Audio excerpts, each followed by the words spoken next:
Fala pessoal, beleza? Bom, aqui é o Marcos, professor e dono da Terabyte Center, tá? Onde a gente atua com desenvolvimento de software e atuamos também no ramo da educação através de cursos de programação, beleza?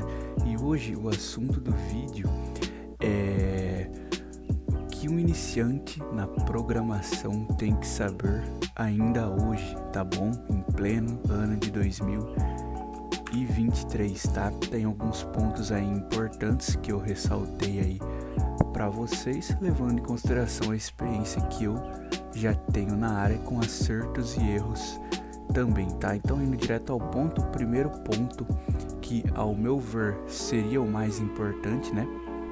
Seria o ponto do dinheiro, né? O ponto da grana.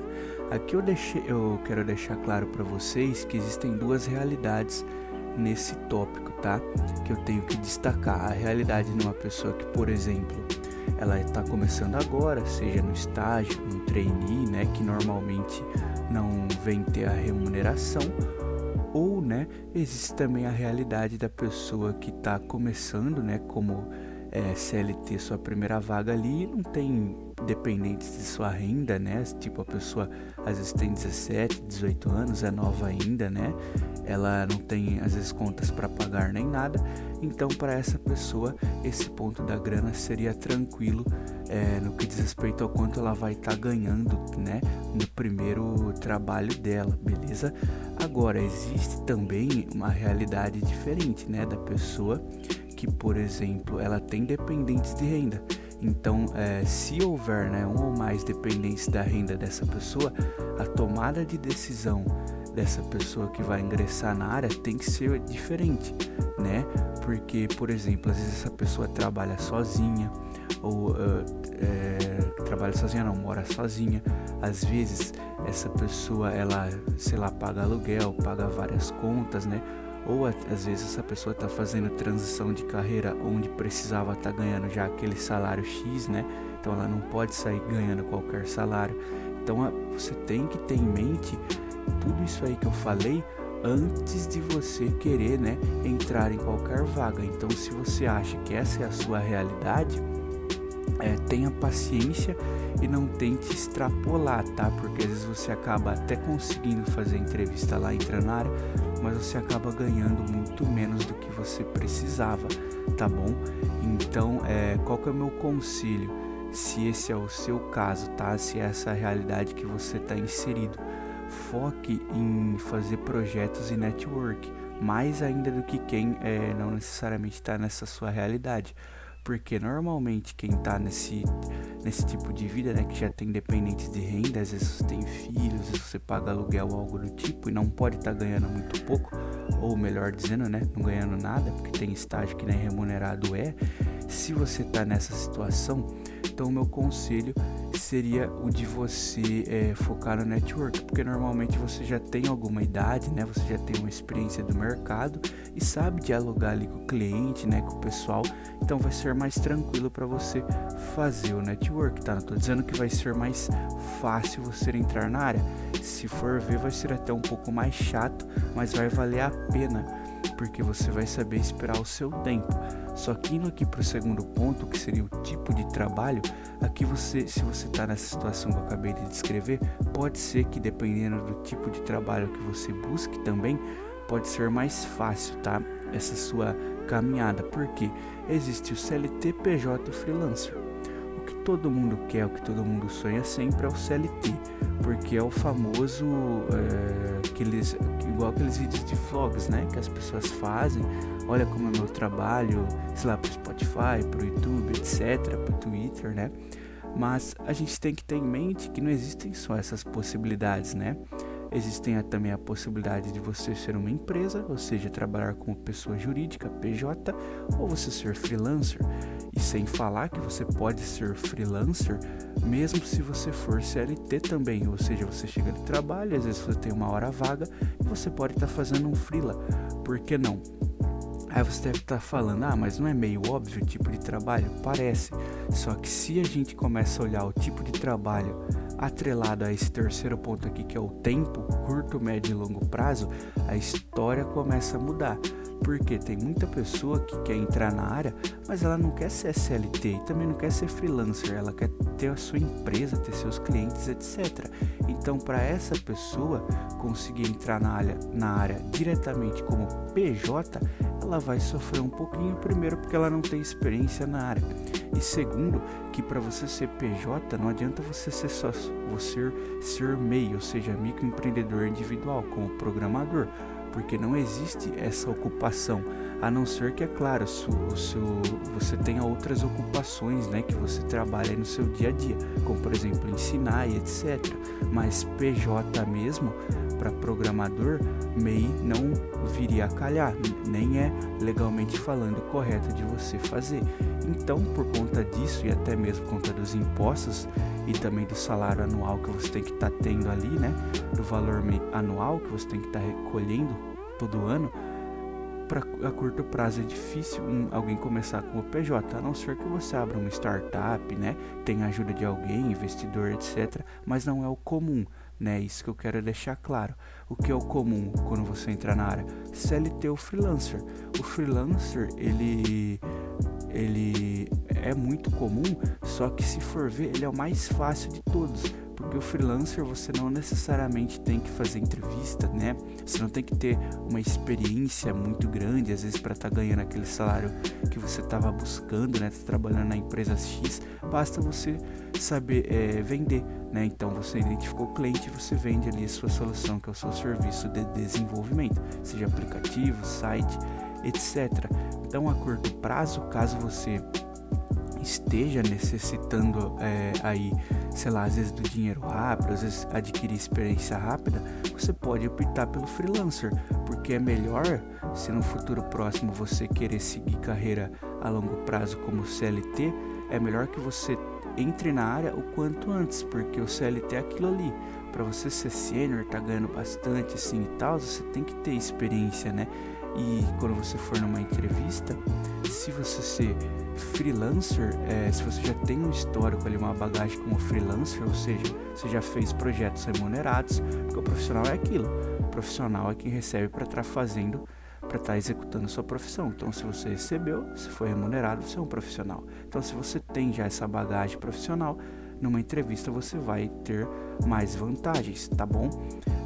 Então, no que diz respeito a tempo, a curto prazo você pode optar pelo freelancer ou CLT, tá? E a médio, a longo prazo você pode aí, se você quiser, ter sua própria empresa, seu próprio negócio, né?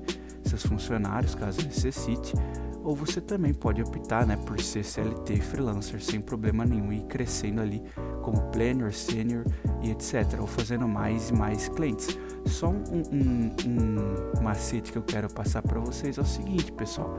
No que diz respeito à grana, né, voltando ao tópico 1, por mais que você não consiga achar aquela vaga, né, tão sonhada vaga que vai estar batendo com quanto que você precisa ganhar, né, dependendo da sua realidade financeira, você pode a curto prazo focar no CLT, se essa for sua realidade, e fazer freelas, tá, em paralelo, para que o valor somado ele bata, ou pelo menos chegue próximo ali do que você necessita. Então tem esse macete também.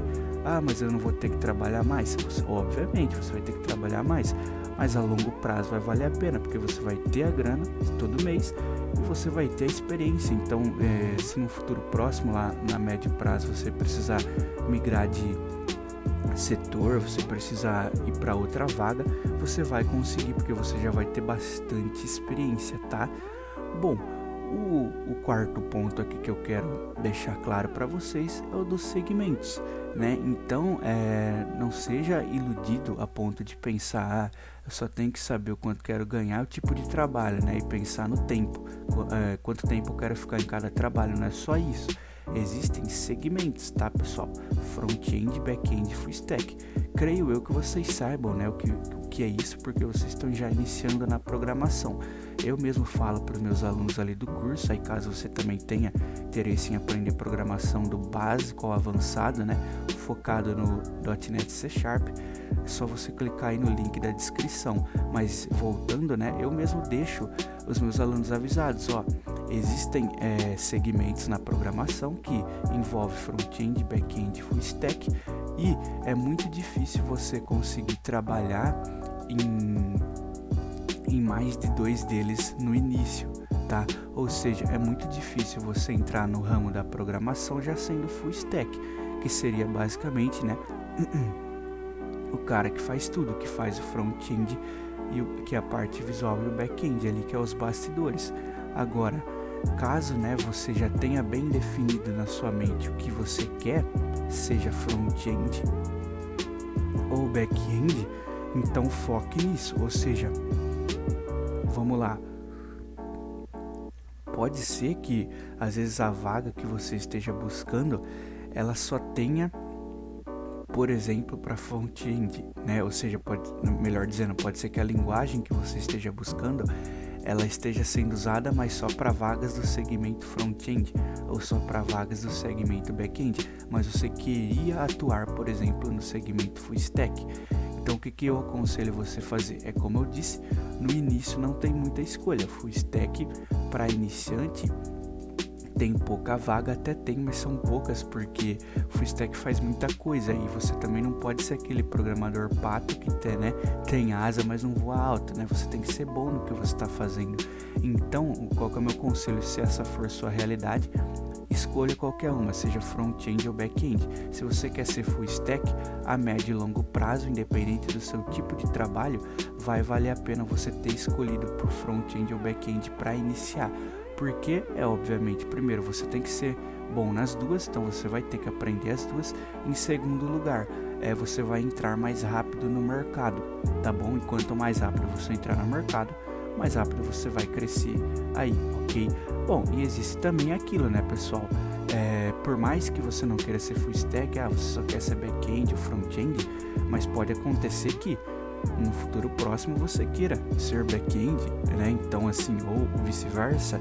Então qual é o meu conselho? Sempre esteja estudando, ou seja, hobby. Aqui a gente cai no último ponto.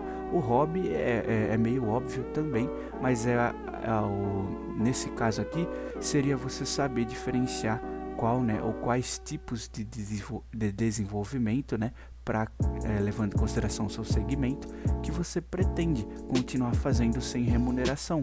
Ou seja, o que você quer fazer na programação, mesmo que você não esteja recebendo nada, né? Eu mesmo faço essa pergunta para várias pessoas quando elas querem aprender comigo, porque já aconteceu de, por exemplo, uma pessoa estar estudando com a gente lá por um ano, só que ela também aprendia com a gente, como ela aprende muita coisa, então ela acabava aprendendo várias tecnologias e linguagens que às vezes ela não ia usar no mercado, né? Mas ela usava como hobby, e aí no futuro próximo ela teve oportunidade de concorrer por uma vaga X ali que usava essa tecnologia, e aí deu a vontade dela trocar de segmento, ela conseguiu. Mas por quê? Porque ela tinha bem montado ali na mente dela fazer atividade de desenvolvimento como hobby.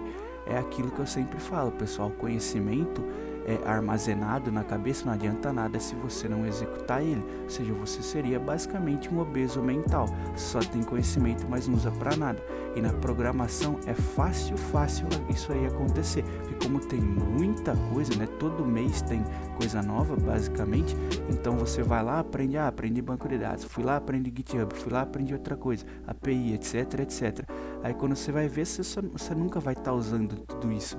Mas é aquilo, se você não estiver praticando ou não souber, né, o que você também tem afeição ali, gosto para estar programando, por exemplo, às vezes eu quero atuar no segmento ali web, né, como front-end, mas eu também gosto ali do back-end, sei lá, com C#, né, com Mundo.net ou Node.js. Você pode estar usando isso como hobby, fazendo projetos pessoais seus, né, e sempre evoluindo o seu conhecimento, porque aí se no futuro próximo você tiver a oportunidade de trocar de área ou crescer na carreira com base no que você sabe, né? Se der essa sorte, pode acontecer e não é raro não, mas se você tiver essa sorte, você vai estar preparado, né? Então sempre tenha em mente, não se desespere, eu não consegui a vaga para o meu segmento. Fique tranquilo, vá trabalhando em cima desse seu conhecimento em forma de hobby, porque é aquilo, o que mais tem hoje, pessoal, no mercado é vaga. Se você viu o vídeo passado que eu postei lá, né, 5 motivos pelos quais você deveria entrar na programação ainda, hoje você sabe do que eu tô falando, né? Se você não viu, é só clicar aqui no cardzinho em cima. Mas enfim, é isso que eu quero que vocês tenham em mente. A programação, ela tem muita coisa para você se aprender, tá? Então não se preocupe quanto ao que você tem que saber ainda, só saiba que é importante você entrar o quanto antes na área, sempre respeitando a sua realidade. E a skill, né, a tecnologia que você não estiver usando hoje, mas você ainda gostar dela, vai usando ela como hobby, porque a médio e longo prazo vai valer a pena. Bom, o nosso último slide aqui, né, ele vem com o intuito de fazer você tomar definitivamente uma decisão, né? Porque ali foi tudo teoria, tudo individual, ali como eu posso dizer, ali gira muito em torno da pessoa, né? Da realidade onde ela está inserida, do que ela quer ou não seguir na área, né? O segmento, etc., levando em consideração o tempo. Mas agora não tem jeito, porque para você desenvolver você tem que estar usando uma linguagem de programação, e pode acontecer que você ainda não saiba alguma linguagem de programação. Então aqui eu venho com o intuito aqui nesse último slide de fazer você escolher uma que atenda a sua necessidade. Existem dezenas, né, para não dizer centenas de linguagens aí que fazem a mesma coisa basicamente, mas você está começando, você tem que escolher uma. Não se prenda só em querer aprender algoritmo e lógica, que vale muito a pena, é muito bom e é crucial no início, mas não é tudo. Você não vai fazer um software só usando lógica e algoritmo, tá? Por exemplo, de qualquer linguagem aí que eu vejo muito hoje, são pessoas aprendendo lógica e algoritmo em Python, por exemplo, só que elas nem querem programar em Python, né? Então assim, elas querem, sei lá, fazer websites, sabe? Só que ela aprende lógica e programação numa outra linguagem. Quem faz muito isso? Faculdades, tá, pessoal? Então, não estou dizendo que não é para você fazer, muito pelo contrário, quanto mais conhecimento melhor, mas tenha em mente isso, aprenda por um local focado, tá? Você pode aprender com a gente, você pode aprender, né? Se você clicar lá na descrição, você vai fazer a entrevista com a gente, né? Você pode aprender pelo YouTube, por vários lugares. Hoje o que não falta é conhecimento, mas tome uma decisão em cima do que você quer fazer, tá? Qual linguagem você vai utilizar. Aí futuramente você pode aprender o máximo possível. Por quê? Porque linguagem é ferramenta, tá? Você usa ela para construir algo, seja front-end, back-end ou full stack. Então, por mais que você saiba todos esses pontos aqui que eu mencionei antes, mas você não sabe qual linguagem você vai trabalhar ou quais linguagens você vai trabalhar, foi tudo em vão. Então, tenha em mente, o que eu sempre gosto de fazer as pessoas pensarem, levando em consideração a experiência real que eu já tive, o que você quer fazer na programação, porque pode ser que o ponto do segmento ainda não esteja muito bom, muito fresco na sua mente, você ainda não saiba se você quer ser front-end, back-end, full stack. O que te ajudaria nesse caso é você se perguntar o que você quer fazer na programação: sistemas, jogos, inteligência artificial. Eu quero atuar na segurança de informação, com servidor, redes, quero fazer internet das coisas, né? Por exemplo, aquelas smart houses, né? Casas inteligentes, aqueles relógios de pulso inteligente que até fala com você, né? Etc. Eu quero fazer aplicativos. Então tenha isso em mente. Não tem problema não você escolher, eu quero escolher um monte de itens dessa lista, mas vai anotando, seja num bloco de notas, mas anote em algum lugar para você não esquecer. E aquilo, às vezes você gosta, por exemplo, de desenvolvimento mobile, mas você também gosta de programar para web, e aí você pode escolher qual delas você vai seguir como carreira na programação, dependendo da vaga, e qual você vai usar como hobby. E se um dia você precisar trocar, você vai conseguir tranquilamente, tá bom? Mas tenha isso em mente, o que você quer fazer na programação, porque quando você souber isso, você vai estar meio caminho andado para escolher a linguagem, porque dependendo do que você for fazer, só uma linguagem ou outra vai atender, tá bom? A demanda que você vai precisar aí para estar desenvolvendo. Então, após você escolher o que você quer fazer com programação, né? Que seria o tipo de desenvolvimento, você pode escolher, enfim, qual linguagem você vai utilizar para fazer isso. Aqui eu não vou citar nomes de linguagens, pessoal, porque é aquilo, você tem que ter essa liberdade para escolher. Que o que eu mais vejo é programador aprendendo linguagem que nem gosta só para entrar na área e acaba se frustrando numa profissão, numa área que ele gosta. Então é isso que eu quero evitar que aconteça, tá bom? Na dúvida, opte por uma linguagem raiz. Tá? Se eu for falar para você escolha uma linguagem, escolha uma raiz e futuramente aprenda uma linguagem popular. Vamos lá, o que significa isso aí? Linguagem raiz são aquelas linguagens que já estão enraizadas no mercado, ou seja, toda empresa gosta de trabalhar com elas, mesmo elas não sendo tão legais, tão bonitas assim, a sintaxe delas, como por exemplo C# e Java são linguagens raízes, Swift também, só que para o iniciante ele começar já sendo o cara nas linguagens raízes, ele vai ter que ralar, porque normalmente elas são programadas orientadas a objeto, elas têm bastante framework ali bacana para se trabalhar, mas você não vai aprender eles do dia para noite, enfim. As linguagens raízes são linguagens assim, bastante procuradas pelas empresas, não são as mais, mas elas pagam melhor do que quem programa numa linguagem popular, que seria, por exemplo, JavaScript e Python. Tá dizendo que JavaScript e Python não paga nada? Muito pelo contrário, se você for muito bom nelas, você vai receber mais de que quem está programando em Java, Swift, C#, mas tenha em mente que são linguagens populares, ou seja, elas estão sendo, querendo ou não, ainda aprovadas pelo mercado, sabe? Então assim, elas estão sendo usadas ainda muito pouco se comparado com uma linguagem raiz como Java, C#, Swift, que estão há mais de uma década no mercado, como por exemplo Python estourou nos últimos 5, 6 anos aí, igual JavaScript. Então assim, é difícil falar, não, essa linguagem aqui daqui 10 anos vai tá sendo usada, né? A gente pode ter exemplo aí o caso do framework Flutter, né? O Flutter mesmo tem muito dev famoso aí dizendo que pode ser que o Flutter morra, né? Igual aconteceu com o Xamarin, por exemplo, né? O Xamarin, né? Do C# no mundo do .NET, que vai ser descontinuado. E sabendo disso, imediatamente eu já comecei a ensinar também o framework do .NET MAUI ali para os alunos, né? Que é também da Microsoft, que é um framework para mobile, não só para mobile, mas para desktop e web, tudo junto no mesmo projeto. Eu comecei a ensinar imediatamente lá no curso, né? Então, se você quiser também aprender esse tipo de desenvolvimento com a gente, é só ir lá no link da descrição. Mas voltando, eu comecei a ensinar porque tem muito framework que ele acaba sendo descontinuado, tanto de uma linguagem popular quanto de uma raiz. Então é por isso que eu falo para você, tenha essa vontade de estar aprendendo sempre algo novo e não se prenda a uma só linguagem. Se você estiver preso na linguagem popular e o framework dela, né, ele for descontinuado, você não vai ter muito para onde correr, você vai ter que aprender alguma tecnologia do zero para continuar na área. Agora, uma linguagem raiz, a mesma coisa também, se um framework dela for descontinuado, você vai ficar preso nela ali, não vai conseguir mais crescer, ou até vai acabar saindo da área. Agora, se você souber os dois, como eu estou aconselhando aqui, independente de qual você for começar primeiro, você vai ter mais opções, tanto de escolha como de carreira. Então fica a dica aí, aprenda uma linguagem raiz, que pode ser C#, Java, Swift, etc., que atenda, é claro, todos os pontos que eu ressaltei aqui, levando em consideração o que você quer fazer na programação, né? Desenvolvimento web, mobile, etc.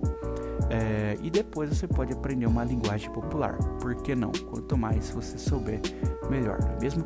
Bom, espero que vocês tenham gostado. Se ficou alguma dúvida, é só deixar no comentário aí, pessoal, porque isso aqui é uma conversa, tá?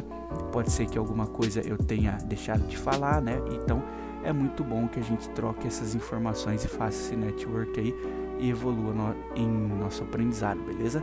Bom, até a próxima então, pessoal. Falou!